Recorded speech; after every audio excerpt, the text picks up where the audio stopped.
শহর থেকে আরো অনেক দূরে চলো কোথাও চলে যাই, নীল আকাশটাকে শুধু চোখে রেখে মনটাকে কোথাও হারাই। কি চাইনি কি পাইনি সবই ভুলে যেতে চাই, এই শহর থেকে আরো অনেক দূরে চলো কোথাও চলে যাই, নীল আকাশটাকে শুধু চোখে রেখে মনটাকে কোথাও হারাই। কি চাইনি কি পাইনি সবই ভুলে যেতে চাই। একটা ছোট্ট ভিডিও দিয়ে আজকের এই প্রতিবেদন শুরু করছি। কুণাল ঘোষ গান গাইছেন।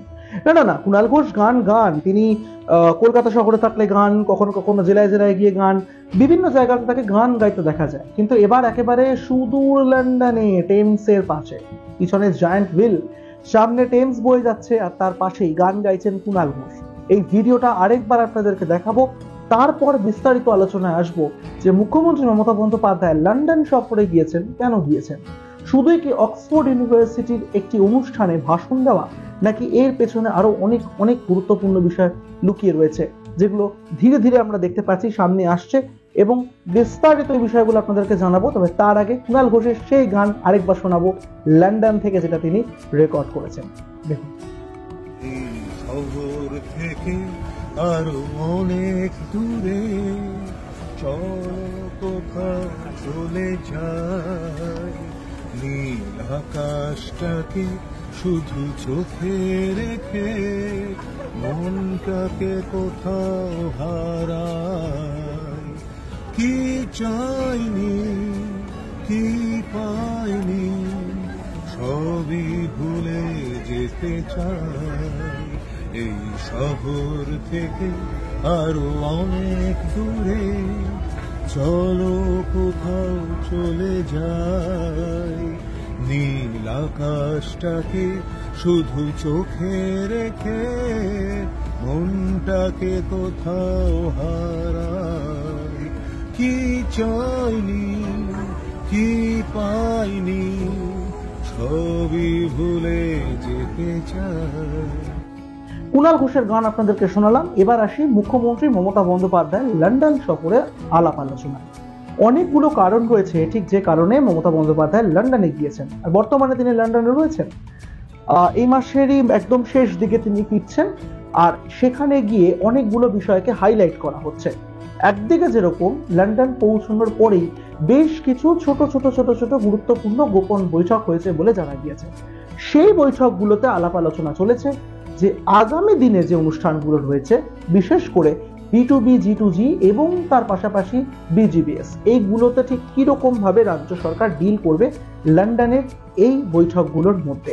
এটা অত্যন্ত গুরুত্বপূর্ণ এবং সেটা নিয়ে আলাপ আলোচনা ইতিমধ্যেই হয়ে গিয়েছে।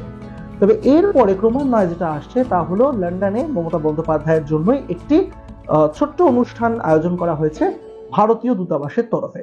সেইখানে একটা ছোট্ট ভোজন অনুষ্ঠান রয়েছে, সেখানে উপস্থিত থাকবেন লন্ডন শহরের বহু গণ্যমান্য ব্যক্তিরা, তারা সেখানে আসবেন, কথোপকথন হবে সেখানে বিভিন্ন বিষয় নিয়ে। আর এই অনুষ্ঠানটা রয়েছে একেবারে সর্বোপরি প্রথমে।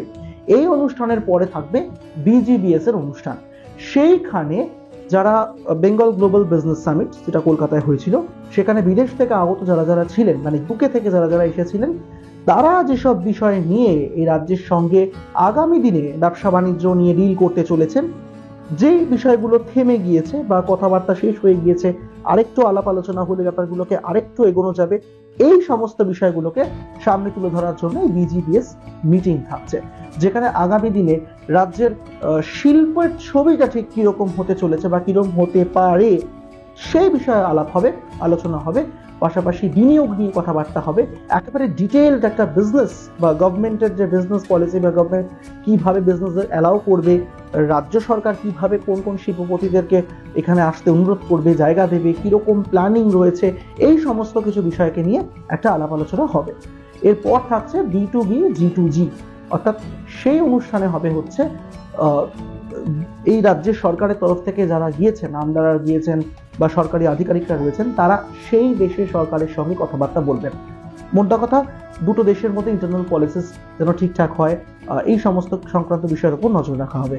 এবং B2B তো বুঝতেই পারছেন, বিজনেস টু বিজনেস, সেই ক্ষেত্রে আবার যারা এখানে শিল্পপতি রয়েছেন তারা আগামী দিনে সেই দেশের শিল্পপতিদের সঙ্গে আলাপ আলোচনা করে কিভাবে আরো বেশি গ্রো করতে পারবেন, কিভাবে সাকসেস হবে, রাজ্য সরকারের উপকার হবে, শিল্পপতিদের উপকার হবে, এই সমস্ত ব্যবসা বাণিজ্য সংক্রান্ত কথাবার্তা আলাপ আলোচনা হচ্ছে সেই দিন।